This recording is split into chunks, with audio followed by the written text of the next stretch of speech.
I stood at the bottom of the basement stairs with the key in my hand, still warm from Rick's fingers. "It's for the bathroom," he said, not meeting my eyes. "We just need boundaries." I didn't respond. I looked down at the small brass key, then up at the door that separated me from the rest of the house. I had been in this house for less than 3 hours. My daughter Lily had given me a quick hug when I arrived, her voice light, almost rushed.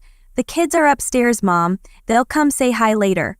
I wheeled my own suitcase inside while Rick stayed on the porch, pretending to be busy on his phone. The basement was finished, yes, but it was cold. Not in temperature, but in tone. The floor was polished concrete, a thin rug barely covered the area around the futon that doubled as my bed. A mini fridge hummed in the corner, and there was a narrow window near the ceiling that let in a sliver of gray light from the driveway. It reminded me of the waiting room in a clinic. Sterile, quiet, meant for people passing through, not meant for anyone to feel at home. I sat on the futon and tried to hear the sounds above me. A child laughing, a cabinet closing. Rick's voice, low and sharp, cut through it all. I couldn't make out the words, but I knew the tone. It was the same tone he used when he first met me and asked Lily why she didn't put me in assisted living. Back then, she had laughed it off. "Rick has no filter," she had said. But now, it wasn't a joke anymore. That evening, I climbed the stairs to ask if I could help with dinner. Lily was stirring soup at the stove. Rick was typing on his laptop. "Going somewhere?" Rick asked without looking up. I hesitated, confused. "Just to grab a bowl." "We'd prefer you ask," he said. "We're trying to teach the kids about structure." Lily didn't say anything. She kept stirring. Then she said it. "He's right, Mom. You're not a guest. You're a burden." My ears rang. My knees almost gave out. I nodded and turned back toward the basement, the key still in my hand, now heavier than ever. That night, I lay on the futon, staring at the low ceiling, the key to the bathroom resting on my chest like a paperweight holding down everything I wasn't allowed to say. I kept thinking of Henry, my husband. 42 years of marriage, and I could still hear his laugh, the way it always started in his chest and rolled out like warm thunder. He would have hated this basement. He would have said it smelled like someone else's unfinished life. We met when I was 23 and he was 26 at a library fundraiser neither of us wanted to attend. I was shelving books for extra money while finishing my teaching degree. He was dragged there by a colleague from the fire department. I dropped a stack of pamphlets at his feet, and when I apologized, he looked at me and said, "There's nothing clumsy about you." He saw something in me, something steady, something capable. I'd grown up with a mother who only spoke to correct me and a father who loved silence more than children. So when Henry looked at me like I was already enough, I didn't know what to do with it. I married him a year later. We built our life slowly with plain things. No big vacations, no luxury, just night walks after dinner, shared books, hands reaching across the car's gear shift. And then there was Lily, our only child, born in a snowstorm with a full head of black hair and a cry that sounded like defiance. Henry was softer with her than I expected. He sang to her off-key and taught her how to ride a bike with patience I had never seen in him before. He loved her fiercely. I think that's what hurts most now, watching how that fierce love somehow skipped over me in her memory, replaced by this stiff politeness and rules about food and structure. I buried Henry 10 months ago. It started in his liver and spread like spilled ink. The last 3 weeks were just machines and blinking lights, and the small noises of dying. I was with him every second, held his hand when the nurse removed the oxygen, whispered the same phrase over and over. "I'm here, I'm here." The night before he died, he reached for my wrist, too weak to lift his hand fully. "Ellie," he said, "if it gets bad, don't just stay because you think you have to. You're more than anyone's afterthought." He closed his eyes before I could answer. The next morning, he was gone. They wheeled his body away like it was just another patient, just another Tuesday. I cleaned out the house slowly. Every drawer felt like a conversation. The hardest thing I packed was the drawer in the kitchen labeled, "His Tools." There was a small letter under a roll of duct tape, folded once, my name on the front. He must have written it when the pain started.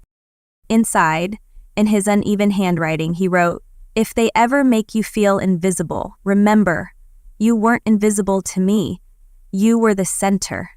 That line stuck with me more than anything. That's why I sold the house. why I said yes when Lily offered her basement. I thought being near the grandkids would fill something that had gone missing. But sitting in that room with no sink, holding a key to a bathroom like a child being given supervised access, I finally understood what Henry meant. I had stayed because I didn't want to be alone.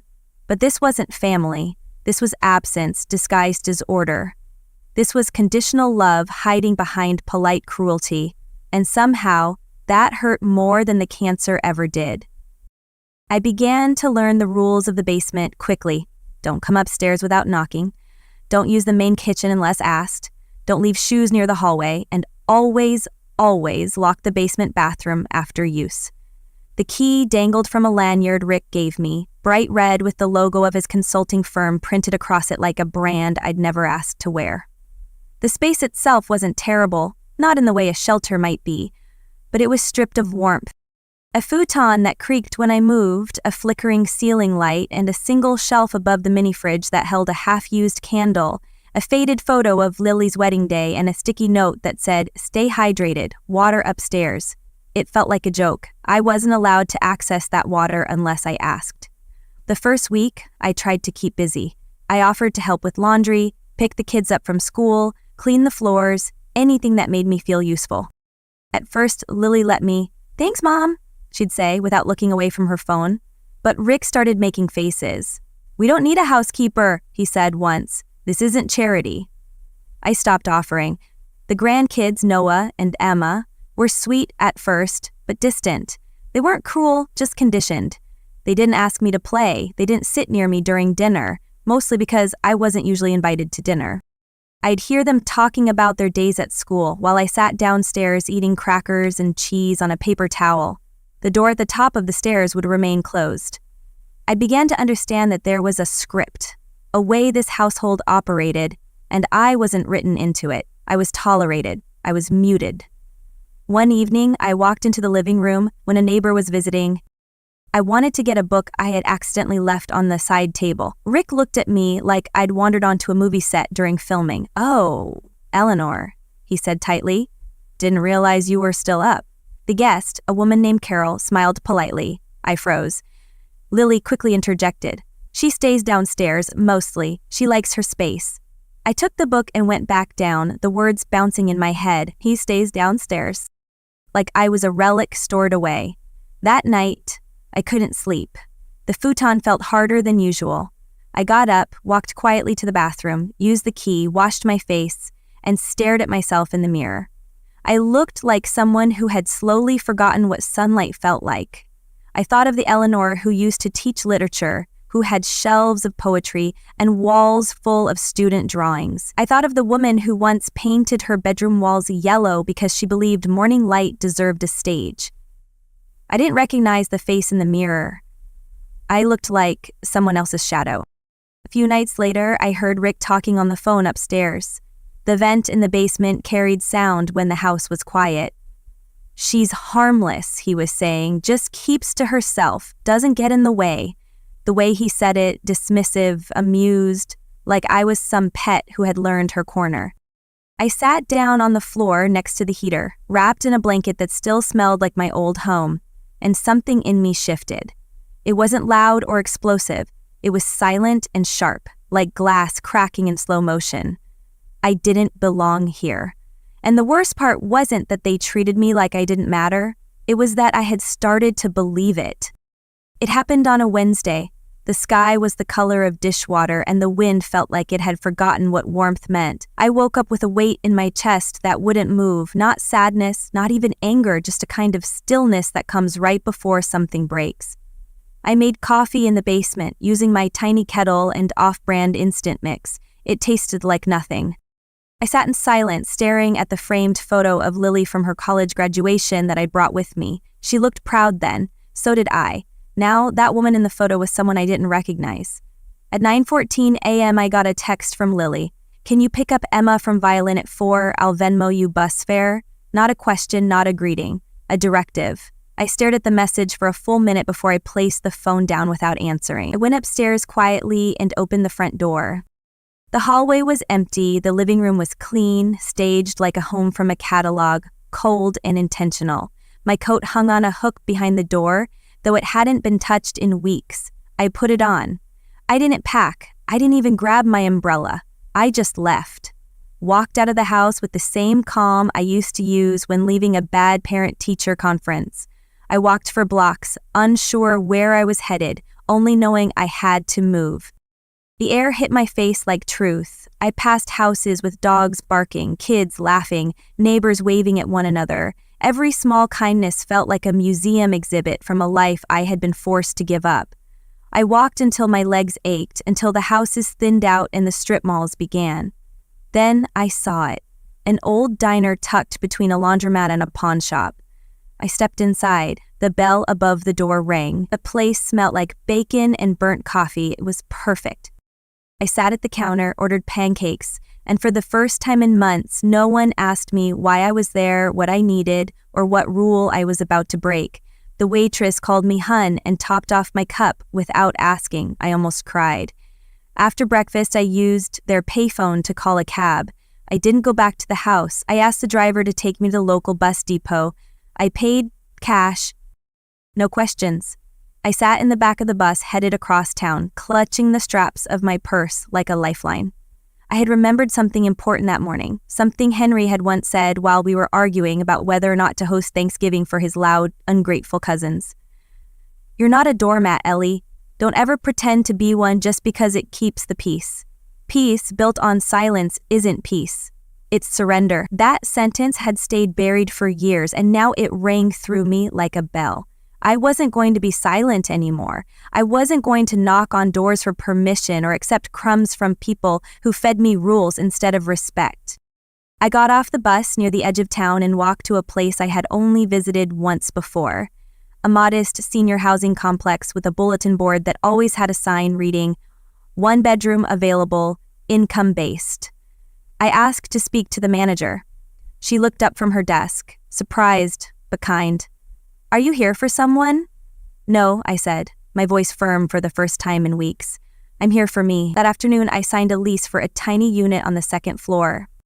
It had no dishwasher, no air conditioning, no frills, but it had windows, big, bright ones, and a kitchen I didn't need permission to enter. I spent the night there on an air mattress with only a blanket and a paperback novel I'd picked up at the diner's Give One, Take One shelf. And when I woke up the next morning, the first thing I noticed was the silence. Clean, uncomplicated silence. Not tension, not avoidance, just quiet that didn't ask me to disappear. I didn't tell Lily I'd left. I didn't owe her that. I left behind a note on the basement shelf that read, "This isn't my home anymore. I've reclaimed my name, my space, and my voice. Take care of the kids. Don't teach them that love has conditions." Then I walked out. No goodbyes, no guilt. Just a woman with tired bones and a clear spine, stepping out of the fog and into the truth. It took exactly 5 days before the first message came through. "Mom, where are you?"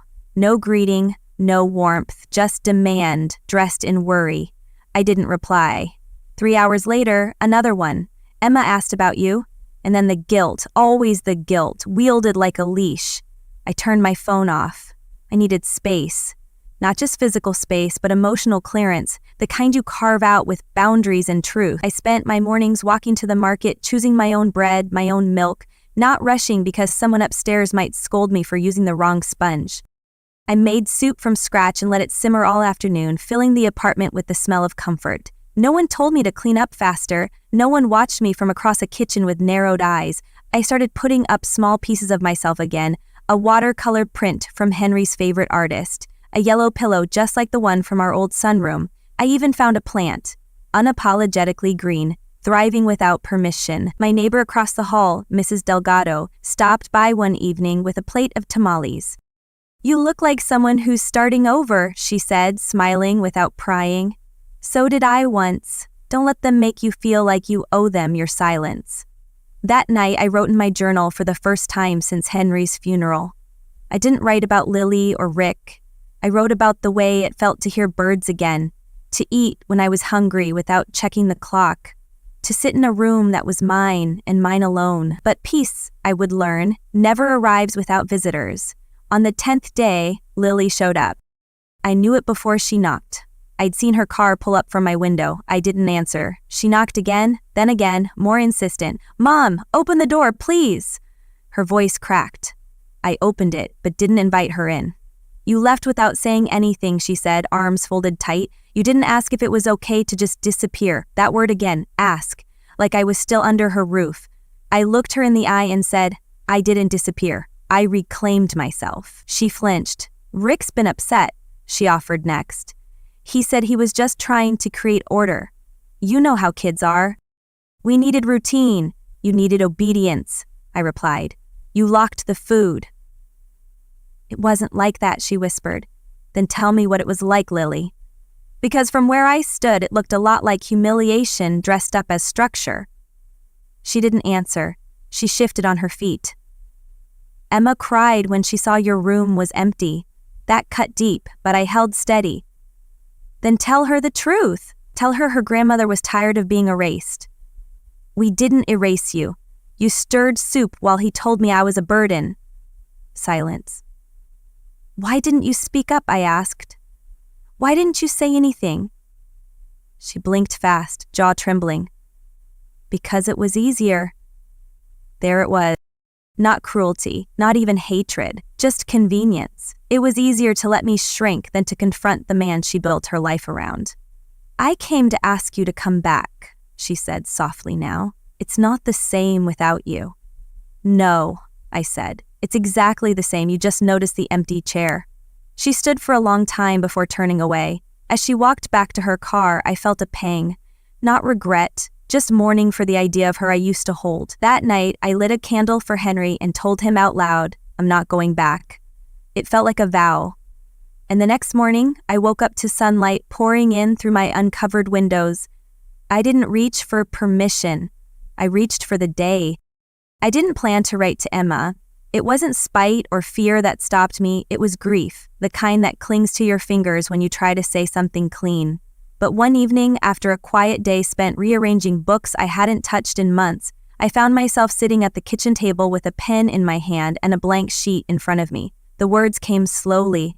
I didn't know where to begin, so I told the truth. I told her I missed her laugh, the way she used to draw me little notes with flowers and stars and write "I love you, Nana" in crooked letters. I told her how I used to imagine she'd grow up and paint murals or write songs or build something no one else could. I didn't say anything about Rick. I didn't say anything about the basement or the locks or the padlocked pantry. Children shouldn't carry their parents' mistakes on their backs. But I did write this. "One day, sweet girl, you'll grow up and realize that love isn't about keeping people quiet. It's about seeing them, even when they're inconvenient, even when they're messy, even when they're not easy to love. I hope when that day comes, you think of me." I sealed the letter and mailed it to Lily's house, knowing full well it might never reach Emma. Rick might toss it, Lily might open it and pretend it never came. But some part of me needed to try, not to reconnect, but to close a wound that had been left open too long. Weeks passed. The days folded in on themselves, soft and uneventful, in the best way. I started a small book club with 3 other women from the complex. We drank tea, argued about endings, and sometimes laughed so hard I forgot what it felt like to be unwanted. One morning, Mrs. Delgado knocked on my door holding a small envelope. No return address, just my name and pink marker. I opened it slowly. Inside was a drawing. 2 stick figures on a bench. One had gray hair, the other had big, round eyes and pigtails. Above them were 5 words. "I love you, Nana Ellie." I sat down and cried for the first time in months, not out of sadness, but because someone still saw me, still remembered. That afternoon, I bought a tiny mailbox and painted it yellow. I hung it by my apartment door and told myself, even if no letter ever came again, that one drawing was enough, proof that love had existed, that it hadn't all been in my head. But peace doesn't go unpunished. The following week, Rick called from a number I didn't recognize. I let it go to voicemail. His voice was bitter, rushed. "You think you're clever, but you're being selfish. You walked out on your family and now you're poisoning our daughter's mind. This ends now." That night, my mailbox was torn off the wall. Bent in half, paint scraped raw, I filed a police report. The officer was kind but non-committal. "Could be kids," he said. I nodded, but didn't believe him. I installed a camera the next day. 2 nights later, it caught Rick standing outside my door just before midnight, staring, breathing heavy. He didn't knock. He didn't speak. He just stood there, like a man trying to intimidate his reflection. Then he walked away. The footage was enough for a restraining order. My lawyer filed the paperwork immediately. He's escalating, she warned. But this gives us leverage. I nodded, calm on the outside, burning on the inside. They had taken my place at the table, my seat by the window, my role as a mother. But I would not let them take my peace. I wouldn't let them undo what little wholeness I had stitched together with trembling hands. That weekend, I bought new curtains, softer ones that let the morning in like a whisper instead of a shout. I rearranged the furniture and hung a framed copy of Emma's drawing by the front door, a reminder every time I stepped out of who I was and who I refused to become. And then I wrote another letter. Not to Emma this time, but to myself. It began with one line. You are not a burden, you never were. I didn't tell anyone about the second voicemail, not the neighbors, not the women in book club, not even Mrs. Delgado, who always noticed when my smile was a little too tight. It came 2 days after the footage of Rick outside my door, and this time his voice was lower, more measured, like someone rehearsing menace through clenched teeth. You think this is over? You're playing with things you don't understand. You're not safe out there. People forget you quickly, just like your husband did. I didn't flinch when I heard it. I saved the recording, sent it straight to my lawyer, and deleted it from my phone. I would not let his poison live on the device that held Emma's drawing, but I did feel something shift. Something cold and exacting settle inside me like a decision already made. Henry once told me, people only hold power over you when they think you're still scared. Once you stop hiding, they shrink. That morning, I booked an appointment at the courthouse.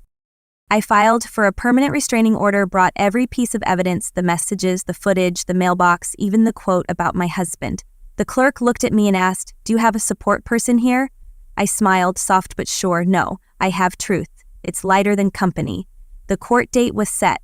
When I told Mrs. Delgado why I needed help with my grocery run next Friday, she just nodded and handed me a list of security recommendations from her nephew, who used to be a sheriff. I took every one. I wasn't playing defense anymore. The night before the hearing, I walked to the small garden behind the complex. The moon was full and the wind was heavy with the smell of jasmine. I sat on the bench Henry would have loved and said out loud, they tried to erase me, but I held the pen. The hearing was quick. Rick didn't show. His lawyer did. Nervous, underprepared, clearly hoping I wouldn't follow through. But I did. I stood before the judge, read my statement without shaking, and handed over the file my attorney labeled Ellie versus Erasure. The order was granted on the spot. Full, no contact, immediate enforcement. And just like that, the fear that had lived behind my ribs since that basement door first threatened to lock from the outside began to fade. But there's always one last strike. Always. A week later, Lily called from an unknown number. I almost didn't pick up. Almost. But I did. Her voice sounded thinner than I remembered, like wind through old curtains. I didn't know he was still contacting you, she said. I thought, after the court stuff, he'd stop. People like him don't stop, I replied. They escalate until you teach them that silence is not surrender. She didn't argue. For the first time, she sounded tired of defending. I left him, she whispered. I said nothing. I should have done it sooner. I should have said something when he locked the food, when he made you feel like invisible, I offered. Disposable. She sighed. I don't expect forgiveness. I just wanted you to know. You were never a burden. I was just too afraid to see the truth out loud. My eyes closed, not from pain, but from release. You don't need my forgiveness, I said. You need to forgive yourself and figure out how to tell your daughter that control isn't the same as love. She started to cry, but I didn't offer comfort. I couldn't. Some bridges don't burn. They rot slowly while you walk across them, pretending the creaks mean nothing. After I hung up, I sat by the window and watched the sun fall behind the trees. The wind carried the scent of late summer and something else, something like freedom. They had tried to break me with silence, with rules, with shame, but I had rewritten the story. I had refused the role they gave me, and now I was the author of my own quiet, powerful piece. It's been 3 months since that last call, 3 months since Lily admitted the weight of silence, and 3 months since I realized I didn't need to carry it anymore. I never replied. I didn't send a letter. I didn't return the missed calls that started trickling in after she left Rick. Maybe she thought I'd come rushing back, arms open, heart still soft. But I had spent too many years bending, shrinking, apologizing just to make others comfortable. I had learned now, peace doesn't come from being needed, it comes from being free. I planted lavender under my window last week. The scent drifts in when I leave the glass cracked open in the evenings, and sometimes it reminds me of the summers Henry and I spent in the countryside before Emma was born, back when life felt simple, honest. I go for walks every morning now. The same route, past the bakery that always smells like cinnamon, past the little dog park where a golden retriever named Beans always drops his ball at my feet. Sometimes I stop by the library and trade one quiet story for another. Sometimes I sit by the river and just watch the water move, never rushing, never apologizing for where it's headed. The other day, Emma sent another letter. This time, it was a short note folded around a friendship bracelet made of yellow and blue string. I made this in school. I told my teacher it was for someone brave. I wore it all afternoon and didn't take it off until I went to bed. It didn't matter that she didn't call me Nana this time. It didn't matter that Lily's handwriting was probably on the envelope. What mattered was that someone remembered me not as a burden or a guest, but as someone who still mattered. Last Sunday, Mrs. Delgado invited me to her granddaughter's birthday. There were balloons and chocolate cake and a mariachi band that played, just slightly offbeat, but with so much joy it made my chest ache. One of the kids asked me if I was someone's grandma. I smiled and said yes in my own way, and that was enough. That night, as I stood by my window watching the sun dip behind the hills, I realized I hadn't thought about the basement in days. I hadn't remembered the cold tile or the locked fridge or the way Rick's eyes would narrow when I dared to speak without asking. They were part of my story, yes, but they weren't the ending. People like them, they never understand what real peace feels like. They confuse control for comfort and obedience for love. But I've tasted both now, the kind of silence that hurts and the kind that heals. And I will never again mistake one for the other. I don't know if Lily will ever change. I don't know if Emma will grow up remembering me as a real part of her story or just a footnote someone once tried to erase. But I know this. I am no longer waiting for a seat at a table that asks me to starve for approval. I've built my own table now. Smaller, quieter, but full of warmth.